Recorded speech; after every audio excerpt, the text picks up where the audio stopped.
ಮಹಿಳಾ ಉದ್ಯೋಗಿಗಳಿಗೆ ಅಶ್ಲೀಲ ಸಂದೇಶ ಕಳಿಸ್ತಾ ಇದ್ದಂತಹ ಆರೋಪದಲ್ಲಿ ಖಾಸಗಿ ಕಂಪನಿಯ ಮ್ಯಾನೇಜರ್ ವಿರುದ್ಧ ಈ ಆರೋಪವನ್ನು ಮಾಡಲಾಗ್ತಾ ಇದೆ.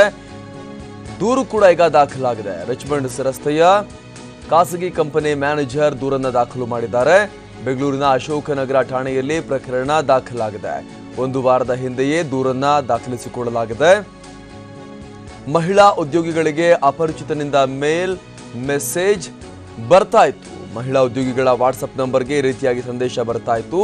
ಕಂಪನಿಯ ವ್ಯವಸ್ಥಾಪಕರ ಹೆಸರಿನಲ್ಲಿ ಫೇಸ್ಬುಕ್ ಅಕೌಂಟ್ ಅನ್ನ ಕ್ರಿಯೇಟ್ ಮಾಡಲಾಗಿತ್ತು. ಫೇಸ್ಬುಕ್ ಅಕೌಂಟ್ ಅನ್ನ ತೆರೆದು ಮಹಿಳೆಯರಿಗೆ ಫ್ರೆಂಡ್ ರಿಕ್ವೆಸ್ಟ್ ಅನ್ನ ಕಳಿಸಿ ಖಾಸಗಿ ಕಂಪನಿಯ ಮಾಜಿ ಉದ್ಯೋಗಿ ಈ ಕೃತ್ಯವನ್ನು ಮಾಡಿರುವ ಶಂಕೆಯನ್ನು ಕೂಡ ವ್ಯಕ್ತಪಡಿಸಲಾಗ್ತಾ ಇದೆ. ಇದೀಗ ದೂರು ದಾಖಲಾದ ಬಳಿಕ ಆರೋಪಿಗಾಗಿ ಈಗ ಪೊಲೀಸರು ತೀವ್ರ ಹುಡುಕಾಟ ನಡೆಸ್ತಾ ಇದ್ದಾರೆ. ಅಶೋಕನಗರ ಪೊಲೀಸರು ಈ ಪ್ರಕರಣವನ್ನ ಈಗ ಹ್ಯಾಂಡಲ್ ಮಾಡ್ತಿದ್ದಾರೆ.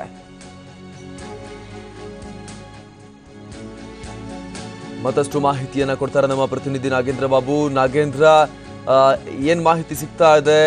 ಕೆಲಸ ಮಾಡ್ತಿದ್ದ ಒಬ್ಬ ವ್ಯಕ್ತಿಯೇ ಈ ರೀತಿ ಕೃತ್ಯವನ್ನ ಮಾಡಿರುವ ಶಂಕೆಯನ್ನು ವ್ಯಕ್ತಪಡಿಸಲಾಗ್ತಾ ಇದೆ.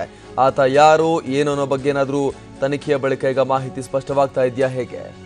ಅಮರ್ ಪ್ರಸಾದ್, ಕಳೆದ ಕೆಲ ದಿನಗಳಿಂದ ಬೆಂಗಳೂರಿನ ಅಶೋಕನಗರ ಪೊಲೀಸ್ ಠಾಣಾ ವ್ಯಾಪ್ತಿಯಂತ ರಿಚ್ಮಂಡ್ ಮುಖ್ಯ ರಸ್ತೆಯಲ್ಲಿ ಒಂದು ಖಾಸಗಿ ಕಂಪನಿ ಇರುವಂತಹ ಮಹಿಳಾ ಉದ್ಯೋಗಿಗಳಿಗೆ ಕೆಲವು ಅಶ್ಲೀಲವಾಗಿ ಮೇಲ್ಗಳನ್ನ ಸಂದೇಶಗಳನ್ನ ಕಳಿಸ್ತಾ ಇದ್ರು. ಜೊತೆಗೆ ಅವರ ವಾಟ್ಸ್ಆಪ್ ನಂಬರ್ಗಳು ಕೂಡ ಒಂದು ಸಂದೇಶಗಳನ್ನ ಕಳಿಸಿ, ಜೊತೆಗೆ ಆ ಒಂದು ಕಂಪನಿಯ ವ್ಯವಸ್ಥಾಪಕರ ಒಂದು ಹೆಸರಿನಲ್ಲಿ ಫೇಸ್ಬುಕ್ ಅಕೌಂಟ್ ಅನ್ನ ತೆರೆದು ಅವರಿಂದ ಮಹಿಳೆಯರಿಗೆ ಒಂದು ಫೇಸ್ಬುಕ್ ರಿಕ್ವೆಸ್ಟ್ ಅನ್ನ ಕಳಿಸಿ ಈ ರೀತಿಯಾಗಿ ತೊಂದರೆ ಕೊಡ್ತಾರೆ. ಜೊತೆಗೆ ಅಶ್ಲೀಲವಾದಂತಹ ಮೆಸೇಜ್ ಗಳನ್ನ ಕಳಿಸಿದ್ರೆ ಸಾಕಷ್ಟು ಕಿರುಕುಳ ಕೂಡ ಒಬ್ಬ ಕಿರಿಕಿರಿ ಇದೆ. ಅದಕ್ಕೆ ಸಂಬಂಧಪಟ್ಟಂತೆ ಅದೇ ಕಂಪನಿಯ ಮ್ಯಾನೇಜರ್ ಒಬ್ರು ಹೇಳಿ ಒಂದು ವಾರದ ಹಿಂದೆ ಅಶೋಕನಗರ ಪೊಲೀಸ್ ಠಾಣೆಯಲ್ಲಿ ಈ ಬಗ್ಗೆ ಒಂದು ದೂರನ್ನು ನೀಡಿದರೆ. ದೂರನ್ನು ದಾಖಲಿಸಿಕೊಂಡಿರುವಂತಹ ಅಶೋಕನಗರ ಪೊಲೀಸ್ ಈಗಾಗಲೇ ಎಫ್ಐಆರ್ ಕೂಡ ದಾಖಲಿಸಿಕೊಂಡು ಇದಕ್ಕೆ ಸಂಬಂಧಪಟ್ಟಂತ ಕೃತ್ಯ ಎಸಗಿದಂತ ಆರೋಪಿ ಯಾರು ಅನ್ನೋದ್ರ ಬಗ್ಗೆ ಈಗಾಗಲೇ ಶೋಧ ಕಾರ್ಯವನ್ನ ಮುಂದುವರಿಸಿದ್ದಾರೆ. ಅಮರ್ ಪ್ರಸಾದ್, ಧನ್ಯವಾದ ನಾಗೇಂದ್ರ.